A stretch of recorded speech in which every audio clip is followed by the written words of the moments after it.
Fallacies of argumentation. We now turn to 7 fallacies in the course of arguing that could be called fallacies of logical strategy. They are analogous to bad military strategies. They too are material fallacies rather than formal fallacies, but they are close to formal fallacies, and it may be difficult to distinguish them from formal fallacies at this point in the course, since we have not yet studied formal fallacies. Non-sequitur. This is the master fallacy of this group of the 7 and by far the commonest one. In fact, it is so common that I once had a rubber stamp made up to save time in commenting on students' papers and tests. The stamp said, "This is a non sequitur." Non sequitur means it does not follow.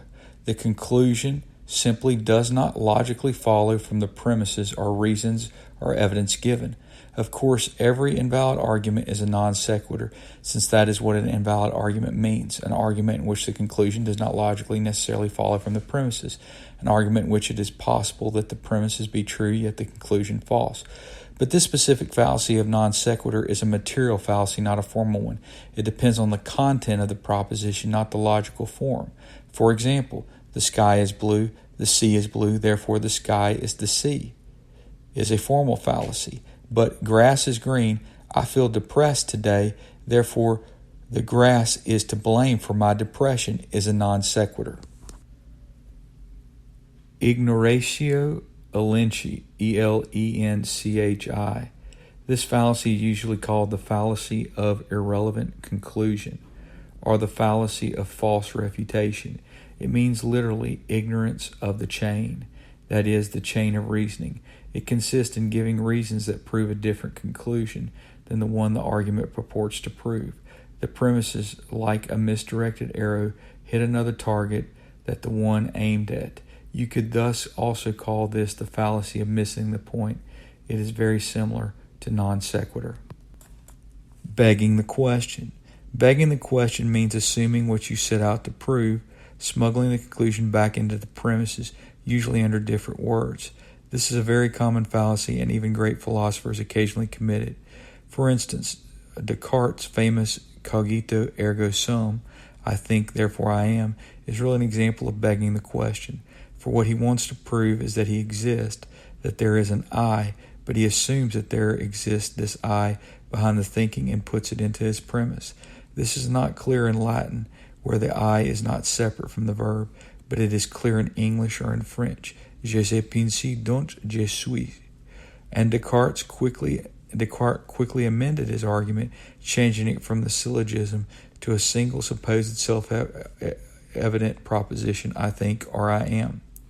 Some other examples are Moliere's doctor asked, "Why does opium make one sleepy?" Answered, "Because it possesses dormitive or sleep-inducing virtue power." The accused will be given a fair trial before he is hanged. Since everything that God wills is just for the very reason that he wills it, the terrible fate of the non-elect does not violate the principle of justice. John Calvin. Complex question.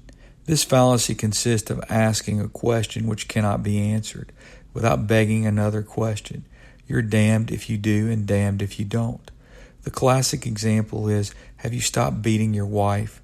Whether you answer yes or no, you implicitly admit that you have beaten your wife. Arguing in a circle. This fallacy consists in using a conclusion to justify a premise after having used the premise to justify the conclusion. It really is another version of begging the question, assuming what you are supposed to prove, namely the conclusion, but this time not just assuming it, but also using it as a premise to prove your other proposition. Examples: all the precepts of the Quran are true. Why? Because they are the word of Allah. How do you know they are the word of Allah? Because the Prophet Muhammad says so. How do you know Muhammad tells the truth? Because he is Allah's prophet, and Allah's prophet cannot lie. How do you know Muhammad is Allah's prophet? The Quran says so. Contradictory premises. The meaning of this fallacy is so obvious that nothing needs to be added to its name. It is, of course, usually camouflaged rather than clearly evident, as in the following examples. most of which are variations of the basic self-contradiction of using reason to attack reason. It is a surprisingly common fallacy among philosophers. Number 1, our reason is capable of nothing but the creation of a universal confusion and universal doubt. It has no sooner built up a system that it shows you means of knocking it down. It is a veritable Penelope who unpicks during the night the tapestry that she has woven during the day. Accordingly, the best use that one can make of philosophical studies is recognize that it is a way that leads astray. Pierre Ballet. The second example, my propositions are elucidatory in this way. He who understands me finally recognizes them as senselessness, which he has climbed out through them. He must so speak through away the ladder after he has climbed up on it. He must surmount these propositions, then he sees the world rightly. Whereof one cannot speak, thereof one must be silent. Ludwig Wittgenstein. Tractatus. Third, the only thing we have to fear is fear itself. Franklin Roosevelt.